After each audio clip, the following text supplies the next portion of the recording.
경상도 깊은 오지, 산세가 험해 짐승들조차 발길을 돌린다는 천인봉 자락에는 이름조차 희미해진 코찰 정멸사가 있었습니다. 이곳은 예부터 나라의 큰 전란이 탁칠 때마다 왕실의 비책과 은밀한 보물들을 숨겨두던 이른바 갈무리 절이었지요. 하지만 세월의 풍파 속에 화려했던 정각들은 바스러졌고 이제는 팩발이 성성한 노승 법연과 그의 수양딸이나 다름없는 어린 공양주 연희만이 적막한 산사를 지키고 있었습니다. 법연 스님은 매일 아침 절 뒷산, 깎아지른 듯한 절벽 아래에 위치한 검은 동굴 앞에서 지극정성으로 기도를 올렸습니다. 그 동굴 입구에는 얼음 팔뚝만 한 굵기의 새끼줄이 쳐져 있었고 그 줄에는 핏바랜 붉은 부적들이 수백 장이나 다닥다닥 붙어 있었지요. 사람들은 그것을 금줄이라 불렀습니다. 법연 스님은 연희에게 귀가 따갑도록 경고했습니다. 연희야, 저 줄 너머는 산 사람의 땅이 아니다. 새 한 마리, 벌레 한 마리도 저 줄을 넘는 순간 이승의 인연이 끊기는 법이니 절대 근처에도 가지 마라. 그 동굴 안에는 수백 년간 잠든 인간의 눈으로는 감당할 수 없는 업보의 불상이 봉인되어 있었기 때문입니다. 하지만 이 평화로운 산사에 먹구름이 끼기 시작한 것은 도박 피제, 쫓겨 막다른 길에 내몰린 3인조 도굴꾼 무리가 산을 타기 시작하면서부터였습니다. 우두머리인 광식은 소시적부터 전국 팔도의 고분을 파헤치며 돈이 된다면 시신의 입에 물린 엽전까지 빼내던 악질 중의 악질이었습니다. 그는 우연히 투전판에서 정멸사 뒤편 동굴에 황금으로 빚은 거대 불상이 숨겨져 있다는 은밀한 소문을 듣게 되었고 곧바로 행동 개시를 결정했습니다. 달빛조차 구름에 가려 앞을 분간하기 힘들던 삭풍 부는 밤이었습니다. 광식과 그의 수하들인 칠성, 필구는 손전등 하나에 의지해 비탈진 산길을 기어올랐습니다. 마침내 동굴 앞에 당도했을 때 그들을 가로막은 것은 법연 스님이 그토록 강조했던 금줄이었습니다. 기괴하게 흔들리는 붉은 부적들이 마치 경고하듯 파르르 떨리고 있었지만 이미 황금의 눈이 먼 광식의 눈에는 그저 낡은 새끼줄일 뿐이었습니다. 스님, 나부랭이가 컵주려고 쳐놓은 줄에 쫄 거 없다. 이거 하나만 넘으면 우린 평생 기생 끼고 술판 버리는 거다. 광식이 품 안에서 날카로운 작두칼을 꺼내 들었습니다. 그가 단숨에 금줄을 베어버리는 순간 믿기 힘든 일이 벌어졌습니다. 산 전체가 마치 거대한 짐승의 울음소리 같은 진동으로 요동치기 시작한 것입니다. 동시에 동굴 안에서 서늘하다 못해 뼈를 깎는 듯한 냉기가 쏟아져 나왔습니다. 자, 여러분. 이제부터 이들이 마주할 공포는 상상을 초월합니다. 과연 이 탐욕의 끝에는 무엇이 기다리고 있을까요? 이 소름 끼치는 실화 기반의 괴담이 기대되신다면 지금 바로 구독과 좋아요로 이 채널의 문을 열어주세요. 여러분의 응원이 있어야 이 지옥 같은 이야기도 끝까지 이어질 수 있습니다. 그럼 다시 동굴 안으로 들어가 보죠. 겁이 많던 막내 필구가 주춤거렸지만 광식은 오히려 눈을 부릅뜨며 동굴 안으로 발을 내디뎠습니다. 동굴 깊숙한 곳, 손전등 빛이 닿은 그곳에는 정말로 찬란한 황금빛 형체가 우뚝 서 있었습니다. 하지만 그것은 자비로운 부처의 모습이 아니었습니다. 팔이 6개나 달려있고 얼굴은 3개인데 모두 눈을 감고 기괴하게 입을 벌리고 있는 육비기불이었습니다. 더 끔찍한 것은 그 불상의 발치였습니다. 수백 년 동안 이 괴이한 존재를 달래기 위해 바쳐졌을 이름 모를 유골들이 산더미처럼 쌓여 있었습니다. 광식은 공포를 억누르며 불상의 가슴팍에 박힌 주먹만 한 자색 옥석을 발견했습니다. 그것이야말로 이 불상의 핵심이자 천문학적인 가치를 지닌 보물이 분명했습니다. 저거다. 저것만 빼면 끝이야. 광식의 정과 망치를 대고 불상의 가슴을 내리치기 시작했습니다. 챙하며 기분 나쁜 새소리가 동굴을 메웠고 마침내 옥석이 우드득 소리를 내며 빠져나왔습니다. 그 찰나 감겨있던 불상의 눈이 번쩍 뜨였습니다.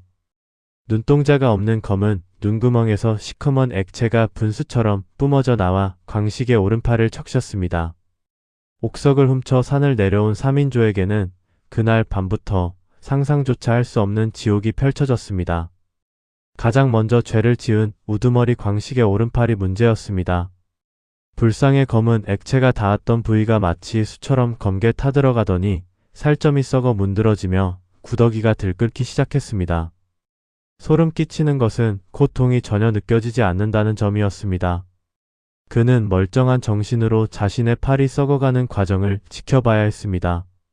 자고 일어나면 손가락이 하나씩 사라져 있었고 사라진 자리에는 기괴하게도 작은 부처의 얼굴 모양을 한 종기들이 돋아났습니다.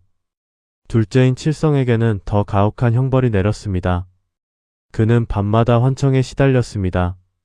수천 명의 아이들이 깔깔거리고 웃다가 갑자기 비명을 지르며 내 눈을 돌려줘, 내 눈이 필요해라고 속삭이는 소리에 잠을 이룰 수 없었습니다.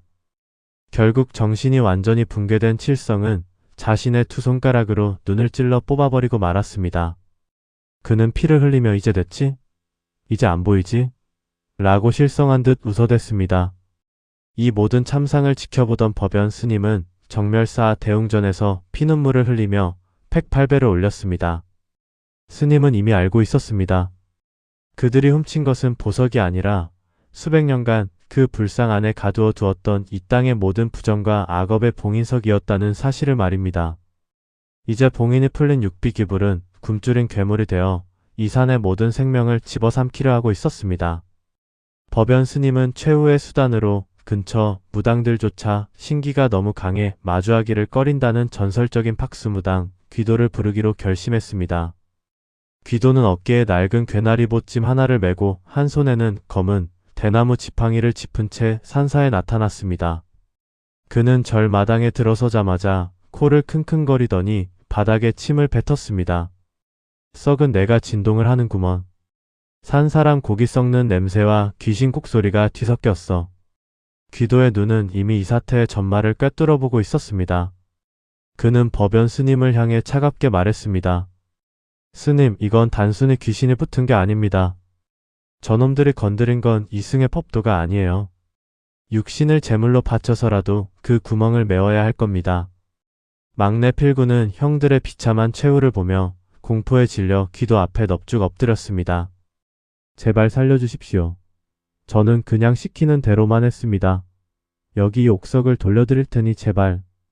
필구가 품 안에서 옥석을 꺼내놓았지만 이미 옥석은 투명한 자색이 아니라 심장처럼 벌떡거리며 검은 핏줄이 돋아난 흉측한 모습으로 변해 있었습니다. 귀도는 껄껄 웃으며 필구의 이마를 지팡이로 툭 쳤습니다. 내 놈도 공범이다. 이 옥석에 이미 내 수명 절반이 빨려 들어갔는데 공짜로 살기를 바라느냐? 귀도는 마당에 거대한 멍석을 깔고 그 위에 쌀을 뿌려 기이한 문양을 만들기 시작했습니다. 그는 허공에 손가락을 휘저어 부적을 그렸고 그러자 놀랍게도 허공에서 푸른 불꽃이 일어나며 필구의 몸을 감쌌습니다. 오늘 밤 내가 저 괴물을 다시 잠재울 것이다. 하지만 그 과정에서 죄를 지은 자들은 뼈마디가 분질러지고 영혼이 갈갈이 찢기는 고통을 맛보게 될 테니 각오하거라. 귀도의 목소리에 실력이 실리자 정멸사의 종이 스스로 울리기 시작했습니다. 밤이 깊어지자 산 아래에서부터 기괴한 안개가 몰려오기 시작했습니다. 그 안개 속에는 눈을 잃은 칠성과 팔이 잘린 광식이 마치 인형처럼 기괴한 자세로 꺾인 채 걸어오고 있었습니다. 그들의 등 뒤로는 거대한 육비 기불의 환영이 아른거렸습니다. 오냐, 올 것이 왔구나. 귀도는 등에 메고 있던 검은 천에 감긴 칼을 꺼내 들었습니다. 그것은 귀신을 벤다는 전설의 사인검이었습니다. 이제 곧 탐욕에 미쳐 금기를 어긴 자들에 대한 잔혹하고도 확실한 처단이 시작될 것입니다. 귀도가 펼치는 화려한 도술과 상상을 초월하는 영적 전쟁 속에서 악인들은 자신들이 저지른 죄의 무게만큼 처절하게 부서질 준비가 되어 있었습니다. 동굴 속에서 들려오는 거대한 웃음소리가 정멸사를 뒤흔드는 가운데 귀도는 필구에게 나직하게 읊조렸습니다. 절대 뒤를 돌아보지 마라. 내 형들이 내 이름을 불러도 내 살점이 뜯겨나가도 돌아보는 순간 내 놈이 불상의 새로운 눈이 될 테니까. 정멸사의 마당은 이제 더 이상 부처의 자비가 머무는 곳이 아니었습니다. 귀도가 뿌린 쌀알들이 기이한 빛을 내며 육각형의 진을 형성하고 있었고 그 중심에 막내 필구가 사시나무 떨듯 떨며 주저앉아 있었습니다. 산 아래에서부터 몰려온 안개는 비릿한 피 냄새와 썩은 흙 냄새를 머금고 있었고 그 안개 속에서 기괴한 그림자들이 서서히 형체를 드러냈습니다. 가장 먼저 모습을 드러낸 것은 우두머리 광식이었습니다. 아니, 그것을 광식이라 부를 수 있을지 의문이었습니다. 불상의 검은 액체에 닿았던 그의 오른팔은 이미 어깨 축지까지 시커멓게 썩어 문드러져 너덜거리고 있었고 그 썩은 살점 사이사이로 수십 개의 작은 눈들이 돋아나 깜빡거리고 있었습니다. 필구야. 옥석. 내 옥석 내놔. 광식의 목을 긁는 듯한 소름 끼치는 목소리가 마당을 울렸습니다. 그의 뒤로는 눈을 잃고 핏물을 흘리는 칠성이 기괴하게 허리를 꺾은 채 네 발로 기어오고 있었습니다. 귀도는 입에 물고 있던 곰방대를 바닥에 내던지며 코방귀를 뀌었습니다. 쯧쯧, 욕심이 과하면 제 몸뚱아리가 귀신밥이 되는 줄도 모르고. 이미 내 놈들 혼줄은 저 동굴 속 괴물놈이 다 빨아먹었구나. 귀도가 검은 천에 감겨있던 사인검을 천천히 풀어헤쳤습니다. 호랑이의 기운을 담아 벼려냈다는 그 검날이 달빛을 받자 서슬 퍼런 살기를 내뿜었습니다.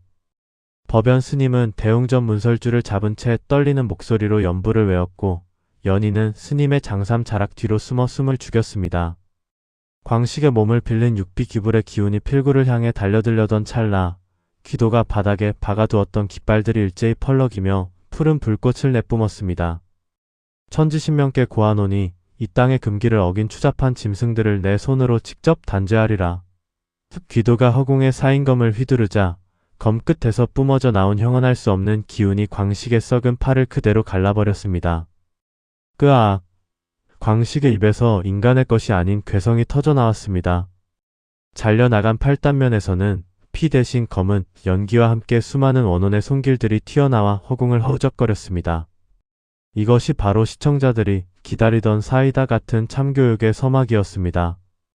남의 것을 탐내고 신성한 영역을 짓밟은 대가는 단순한 죽음보다 훨씬 고통스러운 법입니다.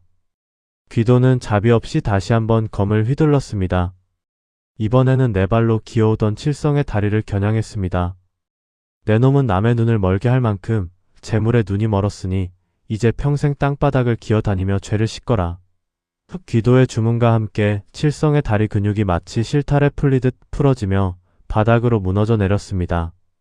칠성은 보이지 않는 눈으로 허공을 더듬으며 울부짖었지만 그가 저지른 악행의 무게는 결코 가벼워지지 않았습니다. 법연 스님은 이 광경을 보며 나직하게 읊조렸습니다. 인과응보라. 뿌린 대로 거두는 것이 이 세상의 이치이거늘. 귀도는 겁에 질린 필구의 목덜미를 낚아챘습니다. 잘 보거라. 이것이 내 형들의 최후이자 내가 맞이할 미래다. 저 옥석을 제자리에 갖다 놓지 못하면 너 역시 저 썩은 고깃덩어리들과 함께 영원히 지옥 불길을 걷게 될 것이다. 필구는 덜덜 떨리는 손으로 검게 변한 옥석을 꽉 쥐었습니다. 귀도는 필구의 등에 기괴한 푸적 한 장을 붙이더니 동굴 쪽으로 등을 떠밀었습니다. 지금부터 내가 걷는 길은 이승과 저승의 경계다. 절대로 뒤를 돌아보지 마라. 내 형들이 살려달라고 빌어도 내 어미가 나타나 울어도 오직 앞만 보고 달려가 옥석을 그 괴물의 가슴에 박아 넣어야 한다. 알겠느냐? 필구는 눈물을 훔치며 어두컴컴한 산길을 달리기 시작했습니다. 그의 뒤에서는 잘려나간 팔을 든 광식과 눈 없는 칠성이 필구야, 같이 가자. 혼자 살면 좋으냐? 라며 소름 끼치는 목소리로 그를 뒤쫓았습니다. 필구의 발밑에서는 수많은 해골 손들이 튀어나와 그의 바짓가랑이를 붙들었습니다. 조금만 더 가면 된다. 필구는 귀도가 붙여준 부적에서 나오는 은은한 금빛의 의지에 동굴 입구에 도달했습니다. 하지만 그곳에는 베어진 금줄 대신 거대한 육비 기불의 본체가 동굴 밖으로 상반신을 내밀고 그를 기다리고 있었습니다. 불상의 6팔이 필구를 낚아채기 위해 허공을 휘저었고 그 압도적인 위압감에 필구는 그만 자리에 주저앉고 말았습니다. 바로 그때였습니다.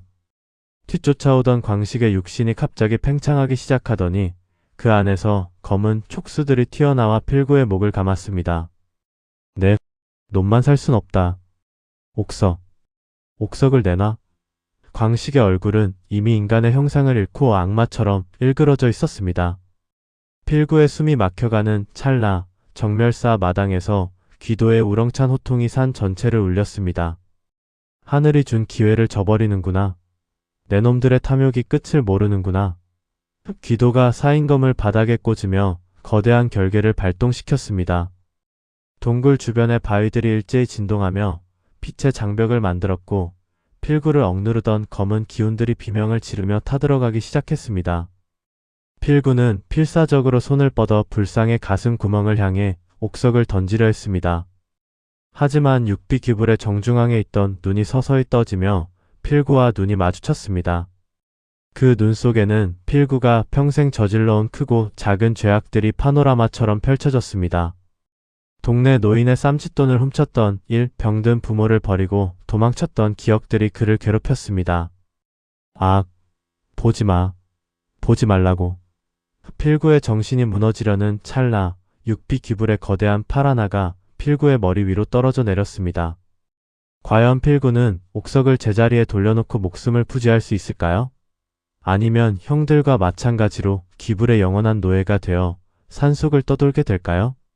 귀도가 준비한 최후의 도술은 아직 시작도 되지 않았습니다. 이 처절한 악인들의 말로 뒤에는 우리 모두를 경악게 할 정멸사의 진짜 주인에 대한 비밀이 숨겨져 있습니다. 동굴 입구는 이제 거대한 아기의 목구멍처럼 변해 있었습니다. 필구의 눈앞에 드리워진 육비 기불의 상반신은 단순한 나무나 돌이 아니었습니다. 그것은 마치 살아있는 생명체처럼 꿈틀거렸고 육중한 6팔이 공기를 가를 때마다 비릿한 피비린내가 진동했습니다. 필구의 목을 치고 흔들던 광식의 육신은 이미 인간의 한계를 넘어 기괴하게 부풀어 올랐습니다. 썩은 팔에서는 검은 진물이 폭포수처럼 쏟아졌고 그 진물이 닿는 땅바닥마다 치익 소리를 내며 타들어갔습니다. 필구야, 같이 가자. 저 안으로. 우리 셋이 다시 투전판 벌여야지.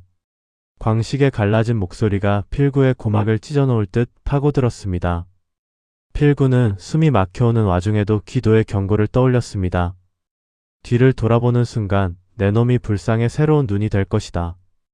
필구는 눈을 질끈 감고 자신의 목을 조르는 광식의 썩은 손을 필사적으로 뿌리쳤습니다. 그리고 가슴팍에 품고 있던 옥석을 꺼내 들었습니다. 옥석은 이제 필구의 체온을 빨아들여 뜨겁게 달아올라 있었고 그 안에서 기괴한 심장 박동 소리가 들려왔습니다. 쿵쿵쿵. 그것은 불상이 내뱉는 굶주린 초대장이었습니다. 그 시각 정멸사 대웅전 앞마당에서 결계를 지키던 귀도의 눈이 가늘게 떨렸습니다. 그는 사인검을 바닥에 깊숙이 꽂으며 법연 스님을 향해 사자후를 내뱉었습니다. 스님, 이제 그만 숨기시지. 저 불상이 왜 황금 옷을 입고 있는지, 왜 80년 동안이나 아무도 모르게 이 산속에 처박혀 있었는지 말이야. 법연 스님은 마침내 무릎을 꿇고 통곡하기 시작했습니다. 스님의 눈에서는 맑은 눈물 대신 검붉은 피눈물이 흘러내렸습니다. 제 죄입니다.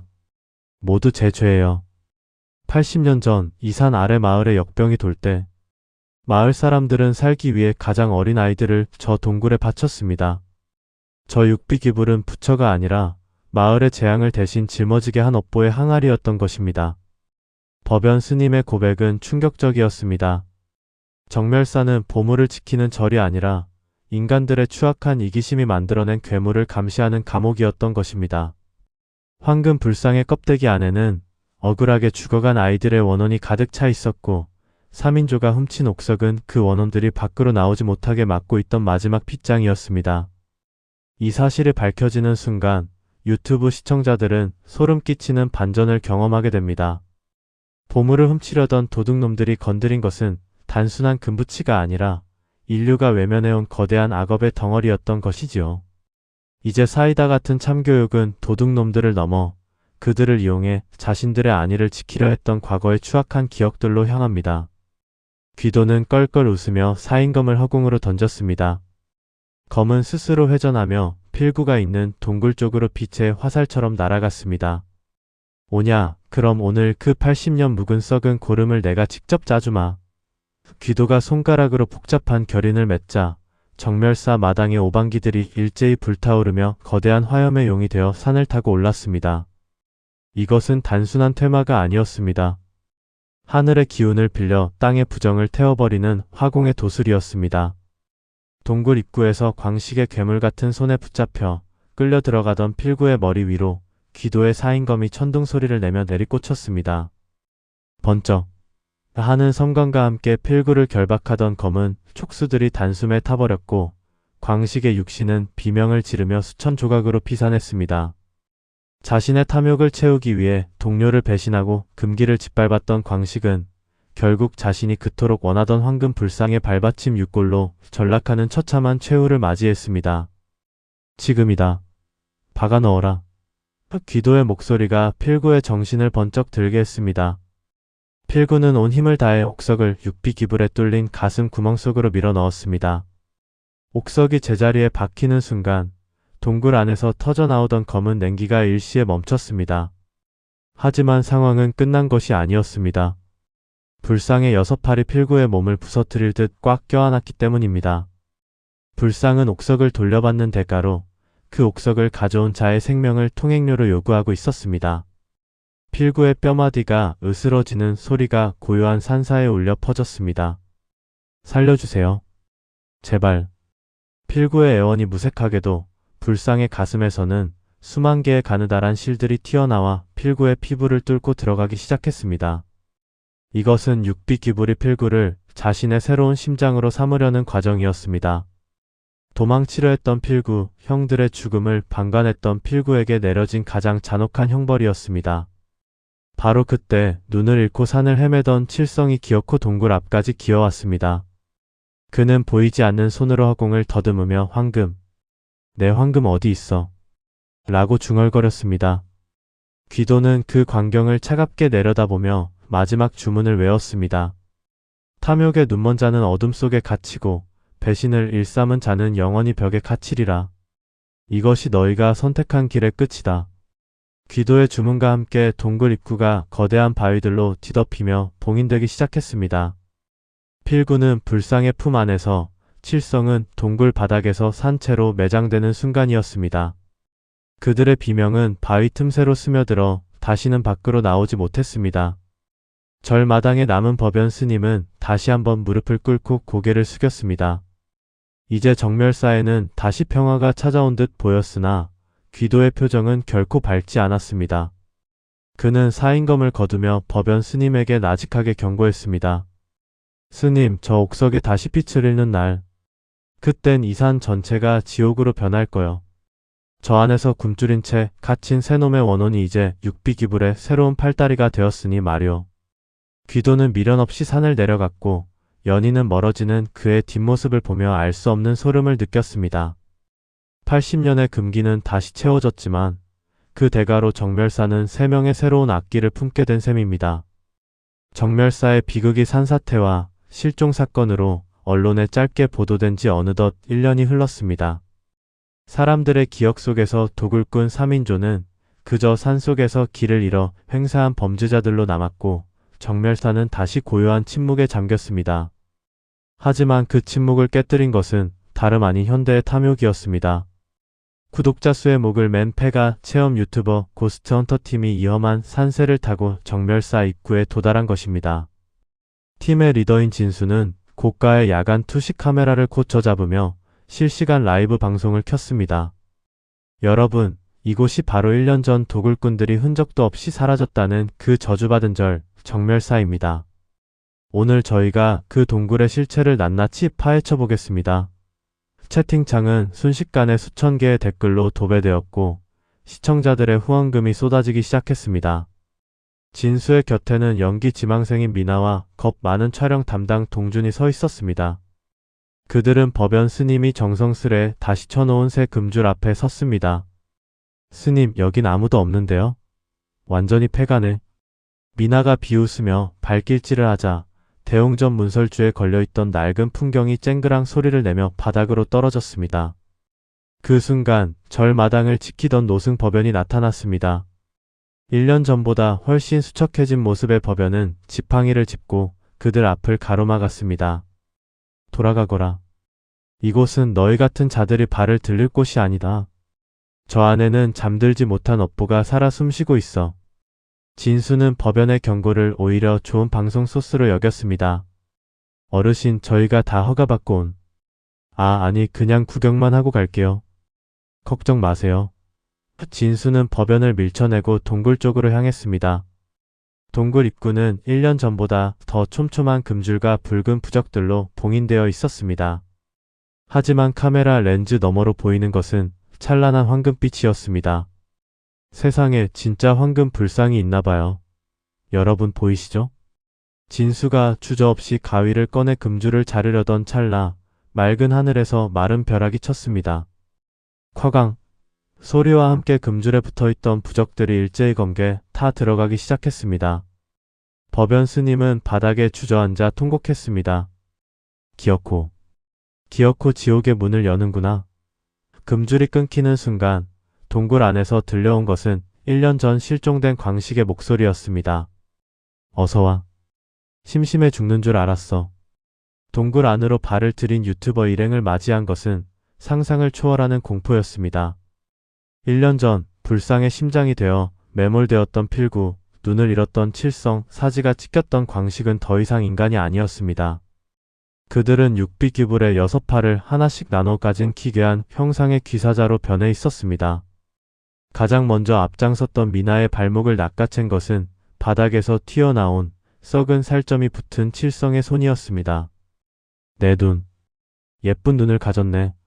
칠성은 텅 빈 눈구멍에서 검은 눈물을 흘리며 미나의 얼굴로 달려들었습니다. 동주는 카메라를 내팽개치고 도망치려 했으나 천장에서 거미처럼 내려온 광식이 그의 목을 낚아챘습니다. 광식의 등에는 1년 전 잃어버린 팔 대신 거대한 불상의 황금팔이 돋아나 동준의 척추를 순식간에 으스러뜨렸습니다. 이 광경은 실시간으로 수만 명의 시청자에게 생중계되었습니다. 화면은 피칠갑이 된 채 바닥을 뒹굴었고 시청자들은 이것이 연출인지 실제인지 구별하지 못한 채 경악했습니다. 이것은 단순한 괴담이 아니라 현대인의 가벼운 호기심과 탐욕이 불러온 참혹한 대가였습니다. 유튜브 알고리즘은 이 자극적인 영상을 전 세계로 퍼뜨렸고 그럴수록 육비기불의 힘은 시청자들의 공포를 먹고 더욱 강해졌습니다. 진수는 피투성이가 된 채 동굴 밖으로 기어 나왔습니다. 하지만 그의 뒤에는 육비기불의 몸체 자체가 동굴 벽을 부수고 거대한 괴수의 모습으로 기어 나오고 있었습니다. 불상의 가슴 중앙에는 필구의 얼굴이 박혀 고통스럽게 웃고 있었습니다. 진수야. 너도 우리랑 같이 구독자 늘려야지. 그때 산사 입구에서 검은 대나무 지팡이 소리가 울려 퍼졌습니다. 탁탁탁. 1년 전 호련히 사라졌던 박수무당 귀도였습니다. 그는 더욱 짙어진 살기를 내뿜으며 사인검을 꽂혀쥐었습니다. 세상이 미쳐 돌아가는구나. 이제는 귀신도 유튜브를 타는 세상이라니. 귀도는 품 안에서 엽전 7개를 꺼내 허공에 던졌습니다. 엽전들은 공중에서 북두칠성의 형상을 그리며 빛났고 귀불의 전진을 일시적으로 저지했습니다. 귀도는 카메라 렌즈를 똑바로 응시하며 말했습니다. 지금 이 방송을 보고 있는 놈들아, 잘 들어라. 너희의 호기심이 이 괴물을 키우고 있다. 당장 눈을 감지 않으면 이놈이 화면을 타고 너희 방 안으로 찾아갈 것이다. 귀도의 호통과 함께 사인검에서 뿜어져 나온 순백의 검기가 동굴 입구를 강타했습니다. 하지만 1년 전과는 달랐습니다. 육비귀불은 이제 수만 명의 관심이라는 새로운 재물을 먹고 비대해진 상태였습니다. 귀도와 변이된 3인조, 그리고 현대의 탐욕이 뒤엉킨 이 지옥 같은 밤의 끝은 어디일까요? 귀도의 사인검이 육비귀불의 가슴에 박힌 필구의 얼굴을 겨누는 순간 정멸사의 종이 스스로 울리며 피를 토해내기 시작했습니다. 정멸사의 밤은 이제 현실과 지옥의 경계가 완전히 허물어진 아수라장이었습니다. 바닥에 내팽개쳐진 스마트폰 카메라는 여전히 작동 중이었고 렌즈를 통해 흘러나오는 기괴한 노이즈는 시청자들의 고막을 찢어놓을 듯 날카롭게 울렸습니다. 귀도는 사인검을 거꾸로 쥐고 바닥에 7개의 점을 찍었습니다. 칠성보법. 그의 발걸음이 닿는 곳마다 땅에서 푸른 불꽃이 솟구치며 다가오던 검은 안개를 밀어냈습니다. 이 멍청한 놈들. 귀신을 구경거리로 삼다니 제 무덤을 스스로 파는구나. 귀도의 호통은 카메라 너머 전 세계 시청자들에게 직접 꽂히는 듯 했습니다. 실제로 방송을 보던 수천 명의 시청자가 동시에 코피를 쏟거나 환각을 보기 시작했다는 채팅이 올라오기 시작했지요. 육비귀불의 가슴에 박힌 필구의 얼굴은 기괴하게 뒤틀리며 비웃음을 흘렸습니다. 귀도. 너도 늙었구나. 이제 이 사람들의 공포가 다 내 밥이다. 내 칼 따위로 이 거대한 업보를 어찌 막으려느냐. 필구의 목소리가 들리는 순간 불상의 황금 팔들이 허공을 갈라 귀도의 가슴팍을 겨냥했습니다. 바로 그때 대웅전 안에서 가사 장삼을 정돈한 법연 스님이 무거운 걸음을 옮겨 마당으로 나왔습니다. 스님의 손에는 때 묻고 낡은 오동나무 상자 하나가 들려 있었습니다. 법연 스님은 상자를 열어 그 안에 담긴 수십 개의 작은 목판들을 귀도 앞에 뿌렸습니다. 그것은 80년 전 마을의 애군을 막기 위해 인신공양으로 바쳐졌던 아이들의 이름표였습니다. 귀도 처사, 이 아이들은 잊힌 것이 아닙니다. 제가 80년 동안 매일 아침 이 이름을 하나하나 부르며 그 원통함을 달래왔습니다. 이 이름표들이야말로 저 괴물을 잠재울 유일한 코비입니다.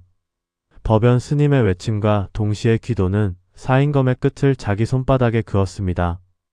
선홍빛 피가 검나를 타고 흘러내리자 사인검은 붉은 광채를 내뿜으며 공명하기 시작했습니다.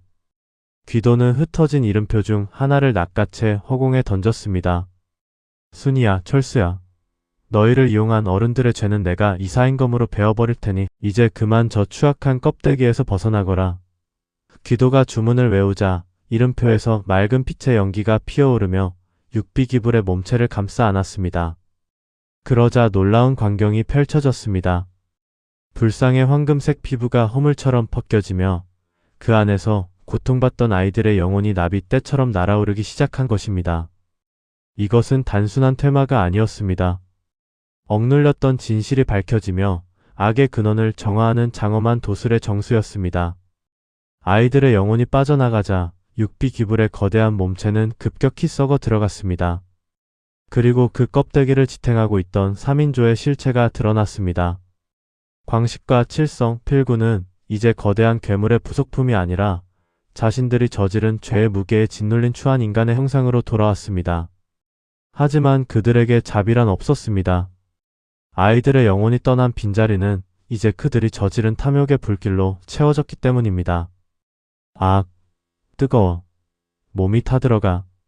광식의 몸에서 시커먼 연기가 피어오르며 스스로 발화하기 시작했습니다. 그는 죽고 싶어도 죽을 수 없는 상태였습니다.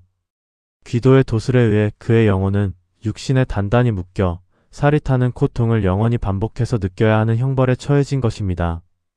눈을 잃었던 칠성은 자신의 손가락이 가시가 되어 자신의 온몸을 찌르는 환각 속에 비명을 질렀습니다. 필구 역시 마찬가지였습니다. 육비기불의 심장 노릇을 했던 대가로 그의 심장은 이제 차가운 돌덩이가 되어 숨을 쉴 때마다 가슴을 찢는 고통을 선사했습니다. 귀도는 비틀거리는 진수를 발로 차며 차갑게 내뱉었습니다. 내 놈이 찢고 싶어 했던 리얼이 바로 이것이다. 평생 이 비명을 귓가에 담고 살거라. 그것이 내가 치러야 할 시청료다. 귀도의 사인검이 마지막으로 지면을 강타하자 동굴 입구가 거대한 바위더미와 함께 완전히 무너져 내리며 3인조를 지옥의 구렁텅이로 다시 밀어 넣었습니다. 진수의 카메라는 마지막 순간 무너지는 동굴 속에서 울부짖는 3인조의 일그러진 얼굴을 포착한 채 꺼졌습니다. 전 세계 시청자들의 화면은 암전되었고 그들의 방 안에는 기분 나쁜 소름만이 남았습니다. 정멸사의 마당에는 다시 고요가 찾아왔습니다. 법연 스님은 흩어진 아이들의 이름표를 하나하나 정성스럽게 거두어 다시 상자에 담았습니다. 귀도는 사인검을 검은 천에 갈무리하며 산 아래를 내려다보았습니다. 스님, 이제 이름표는 필요 없을 겁니다. 저 아이들은 이제 극락으로 갔으니 말이오. 하지만 조심하십시오. 인간의 탐욕은 저 이름표보다 훨씬 질기고 독해서 언제 또 다른 육비기불을 만들어낼지 모릅니다. 귀도는 법연 스님에게 짧은 몽례를 하고 어둠 속으로 사라졌습니다. 다음날 아침 정멸사를 찾은 경찰들은 정신이 완전히 나가 미쳐버린 진수와 동료들을 발견했습니다. 그들은 아무런 외상도 없었지만 마치 무언가의 영혼을 빼앗긴 듯 텅 빈 눈으로 허공을 향해 구독해주세요. 살려주세요. 라는 말만 반복했습니다. 정멸사의 동굴은 이제 흔적도 없이 사라졌지만 밤마다 그 산등성이에서는 이름 모를 아이들의 웃음소리와 함께 새 남자의 처절한 곡소리가 바람을 타고 들려온다고 합니다. 정멸사의 비극이 산사태와 함께 바위 아래 매몰된 지 수년이 흘렀습니다. 산속의 금기는 전설이 되었고 세상은 더 빠르고 자극적인 것들에 열광하며 그날의 비명을 잊었습니다. 하지만 땅은 모든 것을 기억하고 있었습니다. 대한민국에서 가장 땅값이 비싸다는 강남 한복판 100층 높이의 초고층 빌딩 골드타워 건설 현장에서 기괴한 물건이 발견되면서 잠들었던 업보가 다시 꿈틀대기 시작했습니다. 지하 80m 안반층을 뚫던 거대 굴착기가 날카로운 쇳소리를 내며 멈춰 섰습니다. 인부들이 조심스럽게 파헤친 흙더미 사이로 드러난 것은 다름 아닌 황금빛으로 번쩍이는 거대한 팔이었습니다. 그것은 과거 정멸사 동굴에서 사라졌던 육비 귀불의 6팔 중 하나였습니다. 60대 현장 소장 성칠은 불길한 예감에 몸서리쳤습니다. 이건 이 세상의 물건이 아니야. 당장 덮고 제사를 지내야 해. 하지만 골드건설의 회장인 조대팔은 성칠의 경고를 콧방귀로 맞받아쳤습니다. 조 회장은 평생을 투기와 편법으로 부를 쌓아온 인물로 눈앞의 황금이 국보급 문화재이자 자신의 권력을 공고히 해줄 상징이라 믿었습니다. 조 회장은 성칠의 반대를 무시하고 황금팔을 자신의 펜트하우스로 옮겼습니다. 그리고 그날 밤 골드타워의 모든 엘리베이터가 지상 44층에서 멈추는 기이한 현상이 발생했습니다. 펜트하우스에 놓인 황금팔은 스스로 맥박을 뛰기 시작하더니 가느다란 검은 혈관들을 뻗어 조 회장의 서재 벽을 타고 내려갔습니다. 조 회장은 그것이 보물이라 믿고 손을 댔지만 그 순간 황금팔에서 튀어나온 가시들이 그의 손등을 꿰뚫었습니다. 아, 이게 뭐야? 놓으란 말이야. 조 회장의 비명은 빌딩의 최첨단 방음벽에 막혀 밖으로 나가지 못했습니다. 황금팔은 조 회장의 생기를 빨아들이며 기괴하게 팽창하더니 조 회장의 몸을 매개로 삼아 이승의 문을 다시 열었습니다. 더 끔찍한 것은 과거 정멸사 동굴에서 형벌을 받던 3인조의 원혼이 이 팔을 타고 도심 한복판에 강림했다는 사실입니다. 조 회장의 비서와 경호원들은 갑자기 변한 회장의 모습에 경악했습니다. 조 회장의 등 뒤에는 썩어 문드러진 광식의 얼굴이 돋아나 있었고 그의 입에서는 더 많은 돈을 내놔 라는 소름 끼치는 목소리가 흘러나왔습니다. 이 광경은 빌딩 내 CCTV를 통해 보안실 직원들에게 목격되었습니다. 하지만 영상을 보던 직원들은 비명을 지를 새도 없이 화면 속에서 튀어나온 검은 손들에 의해 목이 꺾였습니다. 이제 100층 높이의 마천루는 거대한 수직 지옥으로 변했습니다. 이것은 과거 산속의 금기를 건드린 자들에 대한 처벌과는 차원이 다른 도시 전체를 집어삼키려는 악업의 확장이었습니다. 도시의 기운이 급격히 탁해지는 것을 느낀 귀도는 서울 변두리의 낡은 골동품 가게에서 눈을 떴습니다. 그의 곁에는 하얀 소복을 입고 눈을 감은 채 차를 마시는 젊은 여성 설아가 있었습니다. 설아는 법연 스님이 거두어 길렀던 연희의 장성한 모습이자 신기가 너무 강해 앞을 보지 못하는 대신 영혼의 흐름을 읽는 심안을 가진 무녀였습니다. 처사님, 정멸사의 원혼이 강을 건너 도성으로 들어왔습니다. 80년 전보다 훨씬 더 굶주린 상태로요. 설아의 나직한 목소리에 귀도는 사인검을 챙겨 일어섰습니다. 인간의 탐욕이 산을 깎고 땅을 파헤치더니 결국 지옥의 뿌리까지 건드렸구나. 이번에는 사인검만으로는 부족할 게야. 귀도는 자신의 팔뚝에 새로운 부적을 새기며 차갑게 읊조렸습니다. 두 사람은 골드타워 앞에 당도했습니다. 빌딩 주변은 이미 기괴한 안개로 둘러싸여 일반인들의 접근이 통제된 상태였습니다. 귀도는 건물 외벽에 흐르는 검은 기운을 보며 혀를 찼습니다. 저 안에는 이미 수백 명의 영혼이 갇혔어. 조대팔 그 작자가 제 욕심 채우려다 서울 하늘 아래 지옥을 건설했구먼. 귀도가 사인검을 바닥에 박자 빌딩 입구의 유리문들이 일제히 박살나며 안에서 피 비린내가 쏟아져 나왔습니다. 귀도와 설아는 멈춰버린 엘리베이터 대신 피상계단을 오르기 시작했습니다. 층마다 기다리고 있는 것은 조 회장의 욕망에 전염되어 식기로 변해버린 건설사 직원들이었습니다. 그들은 입에서 금속 조각을 뱉어내며 귀도를 공격했습니다. 귀도는 허공에 손가락을 튕겨 화염 부적을 날렸고 푸른 불꽃이 계단을 타고 올라가며 식기들을 태워버렸습니다. 잘 보거라, 설아야. 이것이 현대인들이 쌓아 올린 바벨탑의 말로다. 귀도의 사인검이 층계를 가를 때마다 벽면에는 1년 전 죽었던 광식과 칠성의 비우는 얼굴들이 나타났다 사라졌습니다. 3인조는 이제 6비 기블의 파라나를 차지하고 빌딩 전체의 전기와 통신을 조종하며 귀도를 농락하고 있었습니다.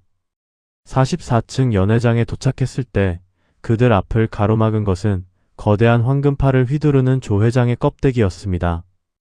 귀도, 여기까지 오느라 고생했다. 하지만 여긴 내가 살던 산골짜기 아니야. 이곳의 법도는 오직 돈과 권력뿐이다. 조 회장의 가슴팍에서 광식이 튀어나와 낄낄거리며 말했습니다. 귀도는 피식 웃으며 설아에게 신호를 보냈습니다. 설아야, 이놈들에게 진짜 법도가 무엇인지 보여주자꾸나. 설아가 품 안에서 옥피리를 꺼내 불기 시작하자 빌딩의 모든 유리창이 공명하며 빛의 결계를 형성하기 시작했습니다. 도심 한복판, 마천루 꼭대기에서 벌어지는 화려하고도 처절한 도술 대결의 서막이었습니다. 골드타워 44층 연회장은 이제 지옥의 연회장으로 변해 있었습니다. 벽면에 설치된 수십 개의 대형 LED 스크린에서는 기괴하게 일그러진 광식과 칠성의 얼굴이 번갈아 나타나며 비웃음을 흘렸고 천장의 화려한 샹들리에는 붉은 피를 눈물처럼 뚝뚝 흘리고 있었습니다. 조 회장의 육신을 차지한 광식은 황금팔을 채찍처럼 휘두르며 귀도의 접근을 막았습니다. 귀도, 이 늙은이. 여긴 데이터와 전기가 흐르는 세상이다. 내 낡은 부적대기가 이 거대한 시스템을 이길 수 있을 것 같으냐? 광식의 외침과 함께 연회장의 모든 전자기기에서 스파크가 일더니 날카로운 금속 파편들이 화살처럼 귀도를 향해 날아들었습니다. 현대의 기술과 과거의 악령이 결합한 기괴한 공격이었습니다. 귀도는 사인검을 수평으로 그어 투명한 기막을 형성했지만 쉴 새 없이 몰아치는 금속 세례에 조금씩 뒤로 밀려나기 시작했습니다. 귀도가 위기에 처한 순간 뒤에 서 있던 설아가 천천히 옥피리를 입술에 가져다 댔습니다. 그녀가 숨을 불어넣자 도심의 소음과 비명소리를 단숨에 잠재우는 맑고 처연한 콕조가 울려 퍼졌습니다. 그 소리는 콘크리트 벽을 뚫고 광섬유 케이블을 타고 빌딩 전체로 퍼져나갔습니다. 설아야, 지금이다. 놈들의 근본을 흔들어라. 귀도의 외침에 설아의 피리 소리가 한층 높아졌습니다. 그러자 기적이 일어났습니다. 조 회장의 황금팔에 깃들어 있던 악한 기운 사이로 과거 정멸사에서 성불했던 아이들의 하얀 영혼들이 나비처럼 솟아오르기 시작한 것입니다. 아이들은 무서운 귀신이 아니었습니다. 그들은 조 회장과 3인조가 쌓아 올린 추악한 욕망의 데이터를 하나하나 분해하기 시작했습니다. 스크린 속의 광식의 얼굴이 고통으로 일그러졌고 빌딩을 통제하던 전산 시스템이 과부하로 폭발하며 암전되었습니다.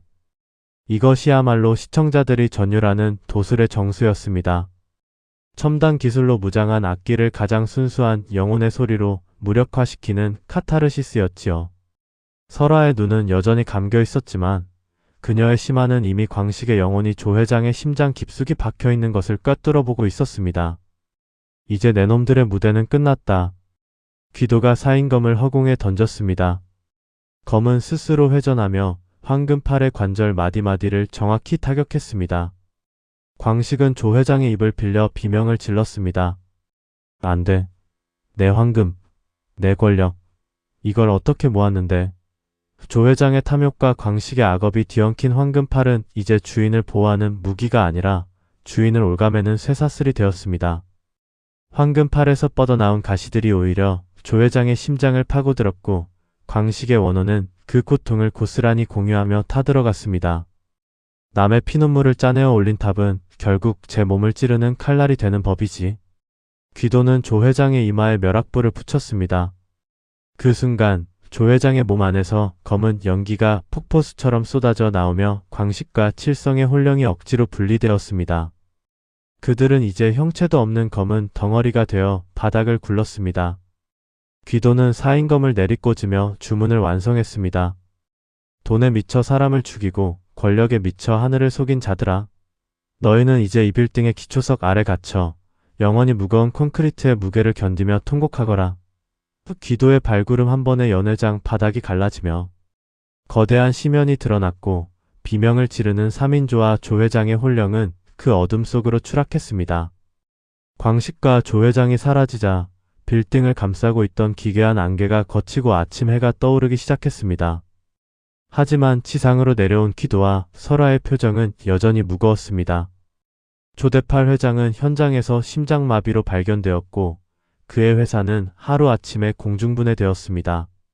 세간에는 강남 빌딩의 괴담으로 떠돌겠지만 진실을 아는 자는 오직 이들 뿐이었습니다. 귀도는 골드타워를 올려다보며 혀를 찼습니다. 하나를 없앴으나 이 도시에는 아직도 수천 개의 황금팔이 자라나고 있구나. 설아는 귀도의 옷자락을 잡으며 나직하게 말했습니다. 처사님, 정멸사의 법연 스님이 말씀하셨던 마지막 봉인이 풀리려 합니다. 육비기불의 본체가 이제 도심 지하철 노선을 따라 움직이기 시작했어요. 귀도의 눈이 번뜩였습니다. 사인검이 칼집 안에서 웅웅거리며 진동했습니다. 이제 싸움은 빌딩 하나가 아니라 서울 전체를 잇는 거대한 혈맥을 지키는 전쟁으로 번지고 있었습니다. 탐욕이 만들어낸 괴물은 더욱 영리해졌고 이제는 대중의 눈을 피해 가장 어두운 곳에서 새를 불리고 있었습니다. 골드타워의 비극이 채 가시기도 전 서울의 지하 대동맥이라 불리는 지하철 2호선에서 괴담이 퍼지기 시작했습니다. 막차 시간이 지난 심야 분명히 전광판에는 열차 없음이 떠 있는데도 소리 없이 승강장으로 들어오는 녹색 줄무늬의 낡은 열차가 있다는 것이었죠.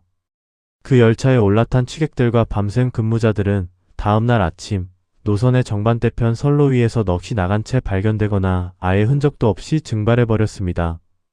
귀도는 지하철 역사 깊숙한 곳에서 풍기는 비릿한 쇠냄새와 썩은 고기 냄새를 맡았습니다. 정멸사의 그 괴물이 이제는 땅 밑 혈맥을 타고 다리를 틀었구나. 쇠와 전기를 먹고 자라니 이제는 산속에 있을 때보다 수십 배는 거대해졌어. 설아는 차가운 대리석 바닥에 귀를 대고 영혼의 진동을 읽었습니다. 처사님, 열차 칸마다 수백 명의 원혼이 벽면에 박혀 울부짖고 있어요. 그 원혼들이 내뱉는 슬픔이 이 열차를 움직이는 연료가 되고 있습니다.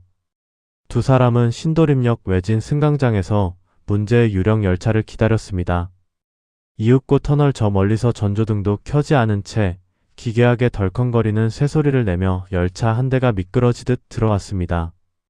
열차의 외벽은 녹슨 철판이 아니라 마치 인간의 마른 피부를 이어 붙인 듯 거칠고 검은 광택이 돌았습니다. 문이 열리자마자 쏟아져 나온 냉기에 설아의 하얀 소복이 거세게 흔들렸습니다.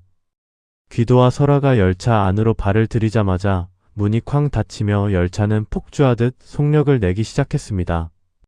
첫 번째 칸에서 그들을 맞이한 것은 다시 한번 형체를 갖춘 3인조였습니다. 하지만 이번에는 달랐습니다. 그들은 열차의 각 부품과 융합되어 있었습니다. 우두머리 광식은 열차의 엔진과 한 몸이 되어 검은 기름을 피처럼 쏟아내고 있었고 칠성은 열차의 모든 손잡이에 매달린 잘린 손들이 되어 승객들의 목을 낚아채고 있었습니다. 귀도, 여기까지 잘 왔다. 이 열차는 서울을 한 바퀴 돌 때마다 사람들의 절망을 먹고 강해진다. 우리가 곧 이 도시의 신이 될 거다. 광식의 목소리가 스피커를 통해 찢어질 듯 울려 퍼졌습니다. 광식은 조대팔 회장에게서 빼앗은 탐욕의 기운을 엔진에 불어넣어 열차의 속도를 광속에 가깝게 올렸습니다. 열차가 탈선하는 순간 서울 지하의 모든 가스관과 전력망이 연쇄 폭발하며 수만 명의 목숨을 앗아갈 위기였습니다. 귀도는 사인검을 뽑아 바닥에 내리꽂았습니다. 내 놈들의 무대가 고작 이 쇳덩어리 아니더냐. 인간의 고통을 연료로 삼는 자, 그 고통에 타 죽으리라. 귀도가 주문을 외우자 사인검에서 뿜어져 나온 백색의 전격이 열차 바닥을 타고 흐르며 칠성의 손들을 태워버렸습니다. 이것은 참교육의 시작에 불과했습니다. 남의 앞길을 막고 등쳐먹던 3인조가 이제는 멈추고 싶어도 멈출 수 없는 폭주 열차의 부품이 되어 영원히 과부하의 고통을 겪게 될 차례였으니까요. 열차의 속도가 제어 불능에 빠지자 설아가 다시 옥피리를 꺼내 들었습니다. 그녀는 이번에 부드러운 곡조 대신 날카롭고 강인한 파열음을 내뿜었습니다. 그 소리는 열차의 유리창을 모조리 박살내며 터널 벽면에 새겨진 원혼들을 깨웠습니다. 억울하게 갇힌 영혼들이여, 그대들을 결박한 이 추악한 쇠사슬을 끊고 일어나라. 설아의 외침에 열차 벽면에 박혀있던 승객들의 영혼이 일제히 눈을 떴습니다. 그들은 자신들을 괴롭히던 광식과 칠성에게 달려들었습니다.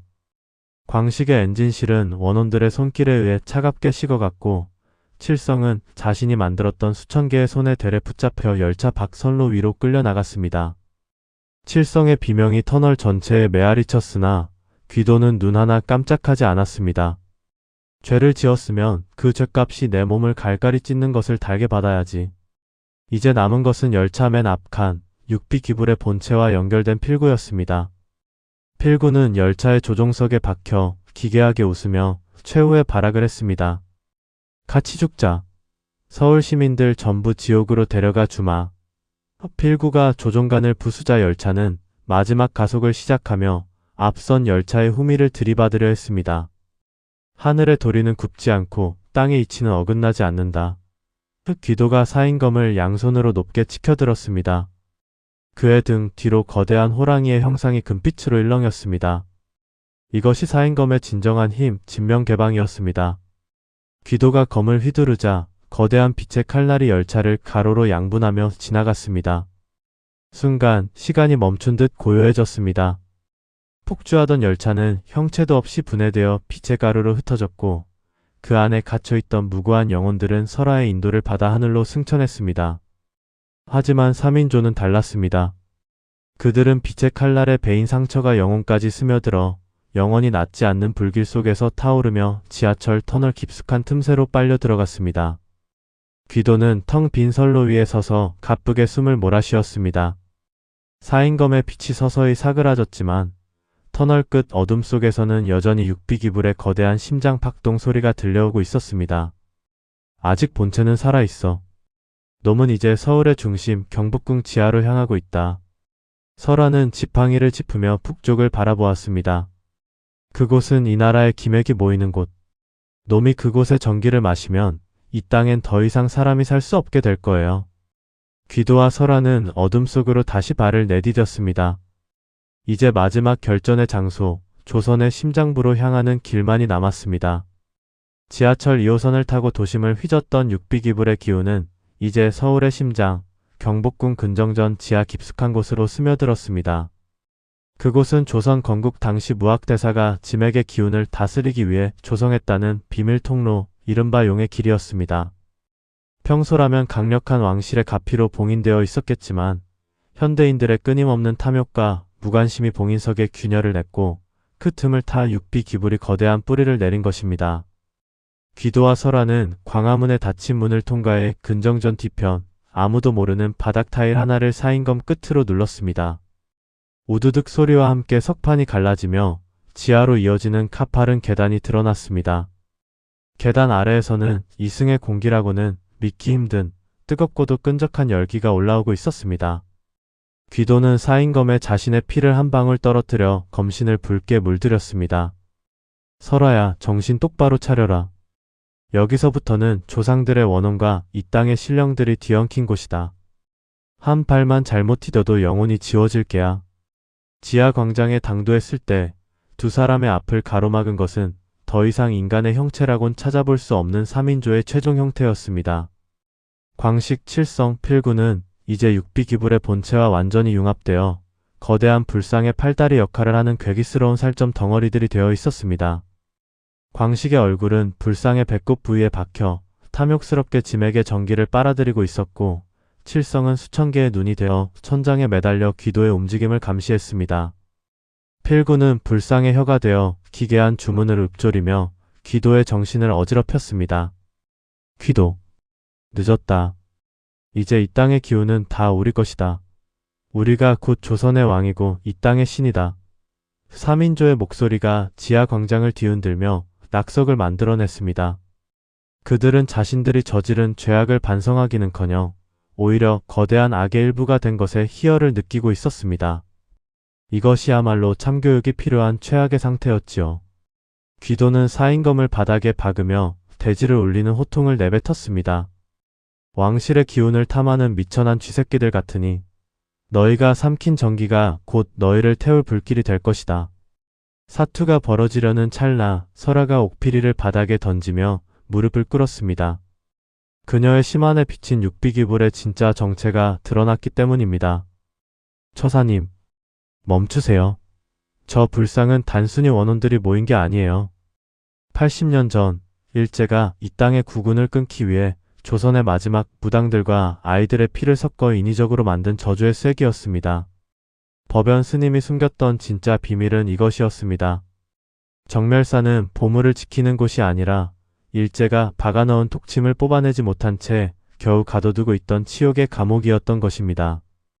사민조는 그 독침에 묻은 금가루를 보물로 착각해 건드렸던 것이고 이제 그 독은 서울의 심장부에서 터져 나오려 하고 있었습니다. 시청자들은 이 대목에서 단순한 괴담을 넘어선 역사적 울분과 거대한 공포를 동시에 느끼게 됩니다. 그랬구먼. 그래서 사인검의 기운조차 저놈들에겐 먹잇감이 되었던 게야. 귀도는 사인검을 거두고 대신 자신의 가슴팍을 갈랐습니다. 그의 심장 근처에는 과거 스승에게 물려받은 단 한 번만 쓸 수 있다는 용어부가 이식되어 있었습니다. 내 목숨을 제물로 바쳐서라도 저 더러운 쐐기를 뽑아내리라. 설화는 귀도의 희생을 막기 위해 자신의 두 눈에 감긴 천을 풀어헤쳤습니다. 앞을 보지 못하던 그녀의 눈동자가 순백색으로 빛나기 시작하더니 지맥 아래 잠들어 있던 백색용의 기운을 불러냈습니다. 이 땅의 주인은 당신들이 아니야. 탐욕에 미쳐 나라를 팔고 동료를 팔았던 너희 같은 찌꺼기들이 머물 곳이 아니다. 설화의 외침과 함께 지하 광장의 바닥이 황금빛으로 갈라지며 거대한 용의 형상이 솟구쳤습니다. 용은 육비 기불의 몸체를 칭칭 감아 올렸고 그 과정에서 불상의 피부에 기생하던 3인조의 살점들이 비명을 지르며 떨어져 나갔습니다. 광식의 눈이 공포로 뒤집혔고 칠성의 수만 개 눈들이 일제히 터져 나갔습니다. 필구의 혀는 스스로의 무게에 눌려 끊어지고 말았습니다. 이제 육비기불은 비명을 지르며 붕괴하기 시작했습니다. 하지만 그 안에서 80년 동안 농축된 토끼가 폭발하려 하고 있었습니다. 귀도는 용어부를 공중에 던지며 마지막 일격을 준비했습니다. 너희의 죄는 영원히 끝나지 않는다. 저승의 가장 깊은 곳, 얼어붙은 지옥에서 서로의 살점을 뜯으며 영원히 참회하거라. 빛과 어둠이 충돌하며 지하 광장이 무너지기 시작했습니다. 귀도와 설화, 그리고 괴물이 된 3인조의 운명은 어떻게 될까요? 그리고 이 지옥 같은 밤이 지나면 서울의 아침은 다시 밝아올 수 있을까요? 경복궁 근정전 지하, 용의 길은 이제 거대한 지각 변동과 함께 무너져 내리고 있었습니다. 설화가 불러낸 백색용의 기운이 육비기불의 본체를 칭칭 감아 조이자 일제가 박아넣었던 저주의 쐐기는 비명을 지르며 산산조각 났습니다. 80년 동안 이 땅의 전기를 빨아먹으며 비대해졌던 악의 뿌리가 뽑혀 나가는 순간이었습니다. 안 돼. 이 힘은 내 거야. 내가 왕이 될 거라고. 육비기불의 배꼽에 박혀있던 광식의 머리가 검은 피를 토하며 울부짖었습니다. 하지만 용의 발톱은 자비가 없었습니다. 광식의 영혼을 육비기불의 썩은 살점과 함께 지식이며 지옥의 심연으로 밀어 넣었습니다. 칠성과 필구 역시 형체도 없이 뭉개지며 자신들이 탐냈던 황금 가루와 함께 먼지가 되어 흩어졌습니다. 이것은 단순한 죽음이 아니었습니다. 이승의 기록에서도 저승의 명부에서도 이름이 지워지는 영멸의 형벌이었습니다. 귀도는 무너지는 천장을 사인검으로 받쳐들며 설화에게 외쳤습니다. 설화야, 어서 나가라. 이 통로가 닫히면 다시는 지상으로 나갈 수 없어. 설화는 피눈물을 흘리며 귀도의 소매를 붙잡았습니다. 처사님과 함께 가야 합니다. 혼자 두지 않겠어요. 하지만 귀도는 인자하게 웃으며 설화의 손을 부드럽게 떼어냈습니다. 귀도는 품 안에서 타오르던 용어부를 육비기불의 심장부, 즉 80년 전 아이들의 피가 섞였던 그 독액의 근원지에 박아 넣었습니다.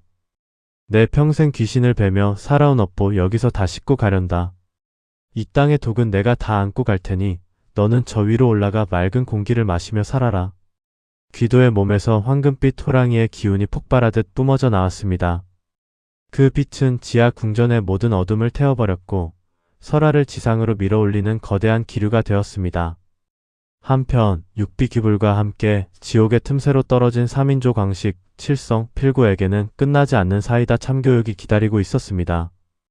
그들은 이제 형체도 없는 검은 덩어리가 되어 자신들이 그토록 무시했던 정멸사 동굴의 유골들 앞에 던져졌습니다. 배고파. 고기.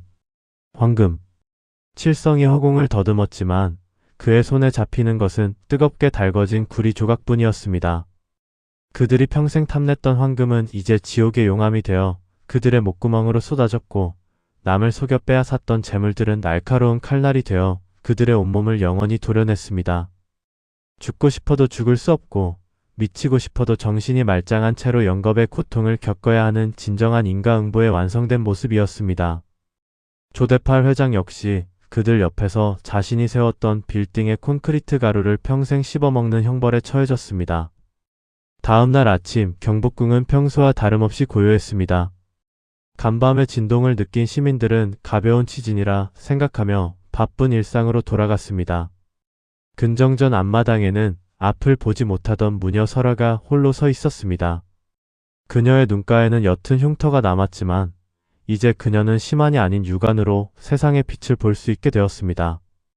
귀도가 자신의 눈과 생명을 대가로 그녀의 저주를 풀어준 것이었습니다. 설아는 정멸사로 돌아가 법연 스님의 유품인 오동나무 상자를 열었습니다. 80년 전 아이들의 이름표가 가득했던 그 상자는 이제 텅 비어 있었습니다. 아이들의 영혼이 모두 성불하여 하늘로 떠났음을 의미했습니다. 하지만 상자의 가장 구석진 곳에 새롭게 깎은 깨끗한 나무패 하나가 놓여 있었습니다. 그 위에는 정갈한 글씨로 딱 두 글자가 새겨져 있었습니다. 귀도. 그것은 귀신을 베던 자가 스스로 귀신이 되어 이 땅의 평화를 지키겠다는 마지막 약속이었습니다. 설아는 그 나무패를 가슴에 묻으며 산 아래를 내려다보았습니다. 비록 3인조와 육비기불은 사라졌지만 인간의 탐욕이 멈추지 않는 한 또 다른 괴담은 생겨날 것입니다. 하지만 이제 두렵지 않았습니다. 이 땅 어딘가에는 여전히 어둠을 지키는 사인검의 주인이 살아 숨쉬고 있을 테니까요. 서울의 한 낡은 골동품 가게. 주인 없는 그곳의 진열대에는 검은 천에 감긴 낡은 칼 한 자루가 놓여 있습니다.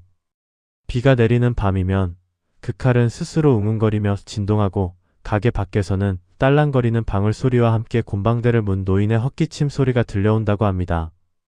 욕심내지 말거라. 내 손에 쥔 그 금부치가 언젠가 내 목을 조르는 밧줄이 될지니.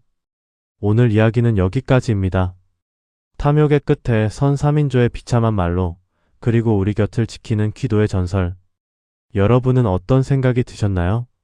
이 긴 여정을 끝까지 함께 해주신 여러분의 소중한 구독과 좋아요는 어둠 속에 갇힌 이들의 한을 달래고 더 깊은 괴담의 진실을 파헤치는 큰 힘이 됩니다. 혹시 여러분 주변에도 이처럼 이해할 수 없는 기괴한 일이 일어나고 있지는 않나요? 댓글로 여러분의 생각을 들려주세요. 저는 더 소름 끼치고 기이한 사연으로 다시 돌아오겠습니다. 밤길 조심하십시오.